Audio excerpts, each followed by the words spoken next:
l'attelage. Sur la route creusée au flanc de la colline, sur la route qui va d'Orthosie à Milet, traînée par deux bœufs blancs dont le garrot s'incline, et s'élève en cadence, un chariot roulait, pesamment. Les lanières au rang, au flanc la pique, les bœufs gravissaient, lents et courbés, la hauteur. Mais l'ombre du char, leur haleine rythmique, et leur long meuglement au cri du conducteur. C'était un fier jeune homme au corps souple et robuste. Ses muscles saillaient durs sur ses bras nus et blancs, et le soleil dorait les lignes de son buste, et ses cheveux égaux sur son cou ruisselant. Il menait l'attelage et dirigeait les roues. Son frère à ses côtés courait, beau comme un dieu. Ayant aux yeux la flamme et la jeunesse aux joues, il piquait les grands bœufs tardifs de son épieu.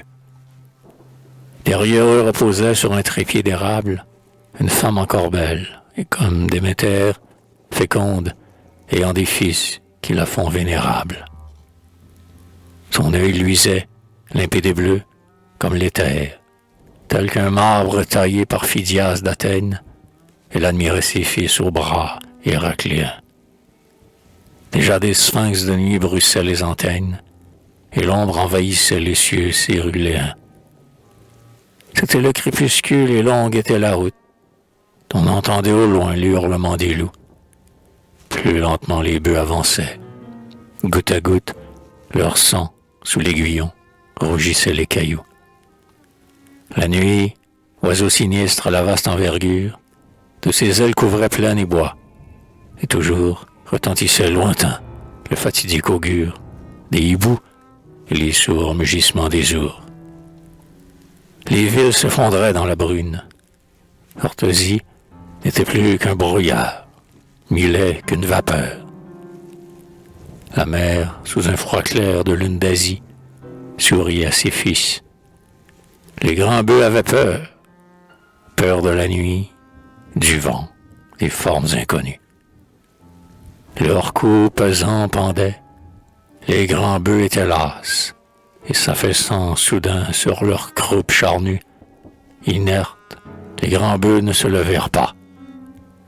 Un meuglement aux cieux poussé, farouche et rauque, les reins arqués cédant sous les jarrets discords, du sang dans les naseaux, et dans l'œil terne et glauque, un éclair. Ce fut tout. Les grands bœufs étaient morts. La nuit, toujours la nuit, toujours la solitude. Les vautours sur la proie, affamés et joyeux, fondent. Le froissement de leur plumage rude se mêle au grincement d'un char au lourd moyeux. Le chariot roulait, et les chasseurs nocturnes, de leurs ongles aigus dépeçaient les grands bœufs. Cependant que passaient deux formes taciturnes, par les âpres sentiers et les vallons bourbeux, tirant le chariot massif aux haies d'érable. Sous l'aîné blanchissaient les fils pieux et forts, attelés traînant leur mère vénérable. La bienveillante Héra protégeait leurs efforts. Aussi bientôt, courbés sous son sacré portique, ils offraient le parfum de l'encens, la douceur, du miel et la blancheur de la laine rustique. Ô favorable Héra, de Zeus épouse et sœur, tu juras par les eaux du Styx inviolable d'écouter la prière et d'exaucer les vœux de la mer, et plissant sa lèvre secourable, ton sourire adorant disait à Zeus « Je veux ». Et lentement montait vers les hauteurs sereines, du fond du temple obscur le souhait maternel. Donne à mes fils, ô Zeus, aux bontés souveraines, le plus grand bien que puisse espérer un mortel. Et les deux fils dormaient.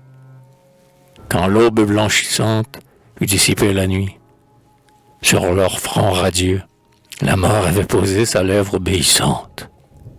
Cléobis et Biton étaient aimés des dieux.